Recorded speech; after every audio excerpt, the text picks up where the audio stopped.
नाजरीन अस्सलाम वालेकुम व आदाब। जम्मू व कश्मीर से पेश की जा रही हैं आज की अहम और बड़ी खबरें अपने मेज़बान मोहम्मद यूनुस खटानक के साथ। रोज़ाना की खबरें सुनने के लिए हमारे चैनल के साथ जुड़िए। तो आइए नज़र डालते हैं जम्मू व कश्मीर की अहम और बड़ी खबरों पर।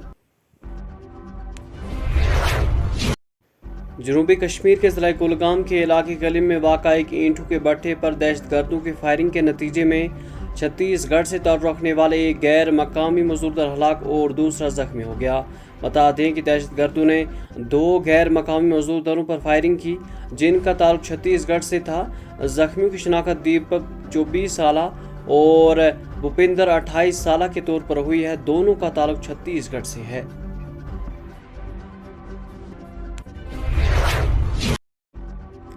कुलगाम के इलाके में दौरान शब होने वाले दहशतगर्दाना हमले की लेफ्टिनेंट गवर्नर मनोज सिन्हा, वजीर आला अब्दुल्ला, PDP सदर महबूब मुफ्ती, जम्मू व कश्मीर प्रदेश कांग्रेस समेत मुख्तलिफ सियासी व समाजी रहनुमा ने शदीद अल्फाज में मजम्मत करते हुए वाक़े में मुलविस दहशतगर्दों के खिलाफ सख्त कार्रवाई का मुतालबा किया है।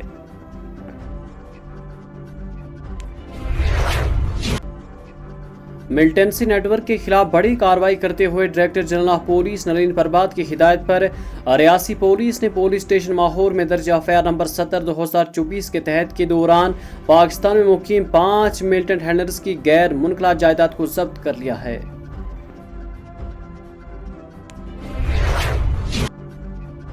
महकमे मौसमियात के डायरेक्टर मुख्तार अहमद ने बताया कि वादी कश्मीर में आने वाले दिनों में बारिशों का कोई इम्कान नहीं है। हालांकि वक्फे से हल्की बारिशें जारी रहेंगी, जबकि जम्मू डिवीजन में सैलाबी, लैंडस्लाइडिंग और मिट्टी के तूदे गिरने के खतरे के साथ भारी बारिशों की पेशगोई की गई है।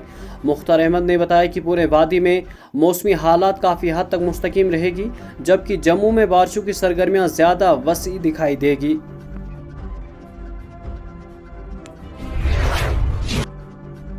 जम्मू व कश्मीर हुकूमत ने फॉरेस्ट राइट एक्ट 2006 के तहत मौसूल होने वाले तमाम दावों की जांच का अमल जल्द अज जल्द मुकम्मल करने की हिदायत देते हुए तमाम डिप्टी कमिश्नर से अमल मुकम्मल होने के बाद कंप्लेंस सर्टिफिकेट जमा करवाने को कहा है।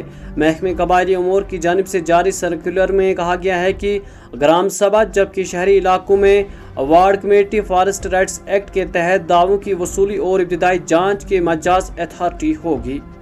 जांच के बाद ये दावा सब डिविजनल सतह कमेटी और जिले सतह कमेटी को हतमी मंजूरी के लिए भेजा जाएगा।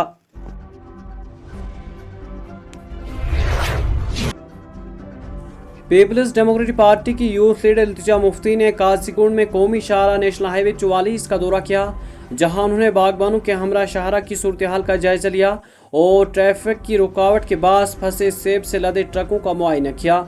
इस मौके पर इल्तिजा मुफ्ती ने शाहरा हुकाम से सवाल किया कि कश्मीर में हर साल सेब की बर्दाश्त को मौसम शुरू होते ही सड़कों की मरम्मत का काम क्यों शुरू किया जाता है। उन्होंने कहा कि कौमी शाहरा पर बार बार रुकावटें और मरम्मती का काम महज इत्तेफाक नहीं बल्कि किसानों और बागबानों के खिलाफ एक साजिश है।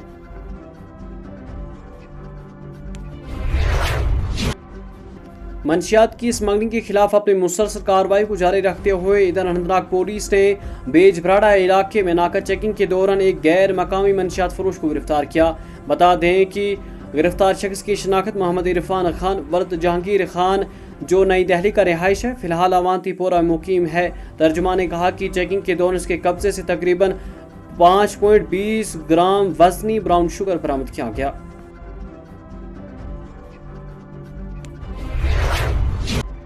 जम्मू व कश्मीर के वजीर आला अब्दुल्ला और उनकी अलहदा रिहाइश इख्तियार करने वाली अहलिया पायल अब्दुल्ला ने बाहमी रजामंदी से ताल्लुक पर इत्फाक कर लिया है, जिसके बाद सुप्रीम कोर्ट ऑफ इंडिया ने ताल्लुक से मुतल्लिक दरख्वास्त निपटा दी।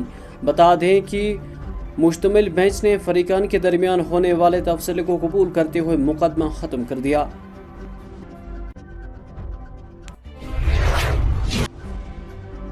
ज़िला राजौरी में सिक्योरिटी फोर्स ने जंगलाती इलाके में एक मुश्तबा मिलिटेंटों का पनाहगाह का पर्दाफाश करते हुए वहां से राशन और खाने पीने में इस्तेमाल होने वाले सामान को बरामद किया है। बता दें कि कार्रवाई जुमेरात की शाम थाना मंडी के बगनी जंगलाती इलाके में जारी सर्च ऑपरेशन के दौरान अंजाम दी गई। बता दें कि मज़कूरा पनाहगाह घने जंगल और झाड़ियों के दरमियान इंतहाई खुफिया अंदाज में रखा गया था।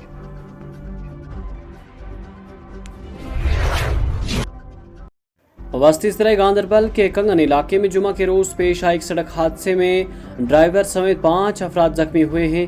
बता दें कि गाड़ी कंगन में अचानक बेकाबू होकर बिजली के खंभे से टकरा गई, जिसके नतीजे में गाड़ी में सवार 5 अफराद जख्मी हुए हैं।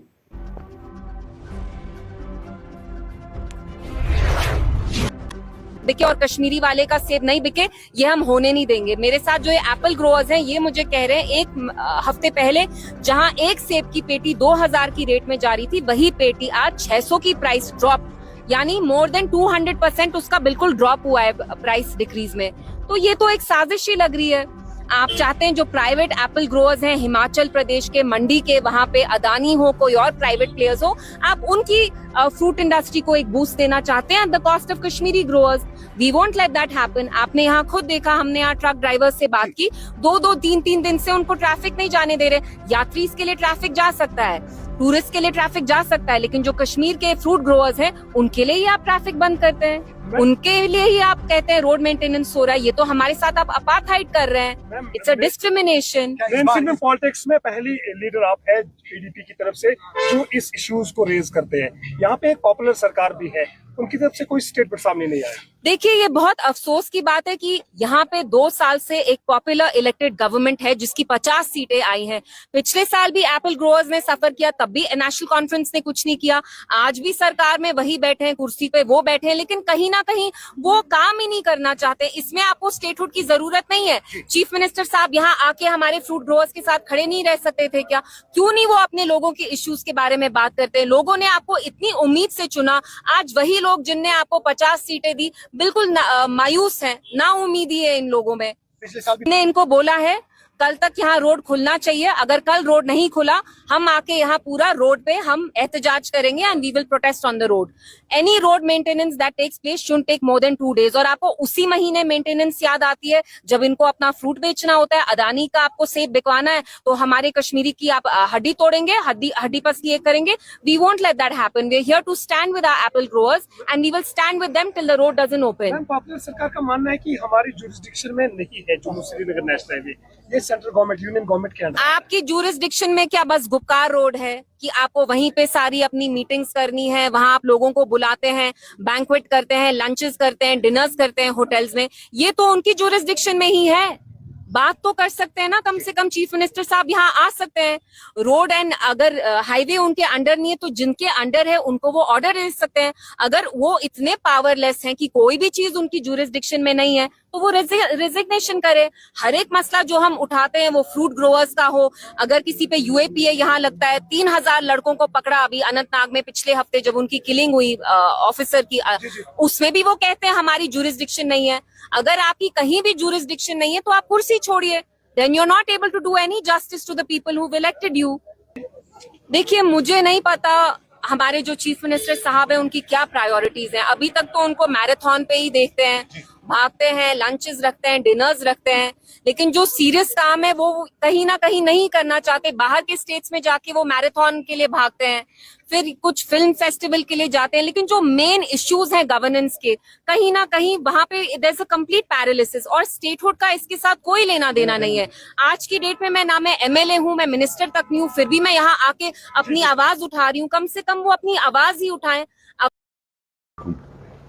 मैं यहाँ आता नहीं, लेकिन मेरा नाम उछाला गया है तो इस करके मुझे आना पड़ा, वरना हमने सोचा था पार्टी जवाब देगी। तो सबसे पहली बात मैं आपको बताना चाहता हूँ, मेरी दरख्वास्त है महबूबा मुफ्ती साहिबा से कि ये कितना भी ड्रामा करें, यार ये बूथ बंद कर दो यार। महबूबा मुफ्ती साहिबा से मेरी गुजारिश है, आप कितना भी ड्रामा कर लो, बनता है, ये जो बनता है आपने बोला है, इसके लिए अनकंडीशनल माफी मांगनी पड़ेगी। ये डाइवर्जन देने से कुछ नहीं होगा। ऑल ऑफ अ सडन आपको अब सजाद लोन मिल गया, पीपल्स कॉन्फ्रेंस मिल गई कि किसी तरीके से अटेंशन डाइवर्ट हो। हमने एक तय कर लिया है कि हर दिन हमारे जो सोशल मीडिया पर लोग हैं वो माफीनामे के लिए डिमांड कर, अनकंडीशनल। जो परसों का मजाक था वो नहीं, उसमें इन्होंने पूरे कश्मीर के बच्चों को मिलिटेंट कहा है और जस्टिफाई किया है पैलेट और गोली चलाना कश्मीरियों पर। तो नंबर 1 ये एक डाइवर्शन है। बाकी ये मुझे समझ नहीं आती है, व्हाट नॉनसेंस इट इज, ये क्या बोले जा रहे हैं। मैं कुछ आपको बातें बता दूं। और ये थोड़ी एकेडमिक बात है, ये लिंक्ड नहीं है कि कल क्या हुआ। पूरे हिंदुस्तान में पार्टियां हैं, पाकिस्तान में पार्टियां हैं, बांग्लादेश में पार्टियां हैं, लेकिन एक कश्मीर में, जम्मू कश्मीर में भी नहीं, कश्मीर में एक पार्टी 24 घंटा बोलती रहती है एजेंसी वाले मुझे तोड़ रहे, एजेंसी वाले मुझे तोड़ रहे। हिंदुस्तान के बाकी हिस्सों में कभी कोई बोलता है ये पार्टी तोड़ रही है मुझे, लेकिन यहां आता है, इससे हमारा पॉलिटिकल सिस्टम भी तजलील में आ जाता है। अब महबूबा मुफ्ती जी को, उनकी पार्टी को एक थोड़ी गलतफहमी है, चूंकि उनकी पार्टी एजेंसी ने बनाई है, उनको लगता है सब पार्टी एजेंसी ने बनाई है, और जब कोई उनसे भागता है वो बोलते लगता है एजेंसी वालों ने भगाया। अब हम क्या करें, आपके पास पार्टी नहीं है, एजेंसी की बनाई हुई पार्टी नहीं है, तो इसका क्या मतलब है सब एजेंसी वाले। देखिए, ये पार्टी 2000 में बनी, ये पार्टी आम आदमी पार्टी की तरह नहीं थी। आम आदमी पार्टी जब बनी उसमें नए लोग आए, एक आदमी मोबाइल बेच रहा था वो एमएलए बन गया, कोई लोकल काम कर रहा था वो एमएलए बन गया। जो पीडीपी थी 2000 में, इसमें वही पुराने जो हैं लोग वही आए और उनने पीडीपी ज्वाइन कर ली। नॉर्थ कश्मीर में से पीसी मैक्सिमम गया क्योंकि हम इलेक्शन नहीं लड़ते थे, साउथ कश्मीर से कांग्रेस वाले गए, सेंट्रल से एनसी वाले गए, तो इनको एक खिचड़ी बना के दी गई जिसको बोलते हैं कोalition ऑफ इंडिविजुअल्स। अब उसमें से कोई इंडिविजुअल इनको भाग जाता है, ये उस कॉन्स्टिट्यूंसी में 0 पर आते हैं, और चूंकि इनको ये एजेंसी वालों ने दिया है, ये फिर चिल्लाते हैं जी एजेंसी वाले हमें तोड़ने की कोशिश करते हैं। पीपल्स कॉन्फ्रेंस को ले, हम 50 साल पुरानी पार्टी है और छोटी पार्टी है,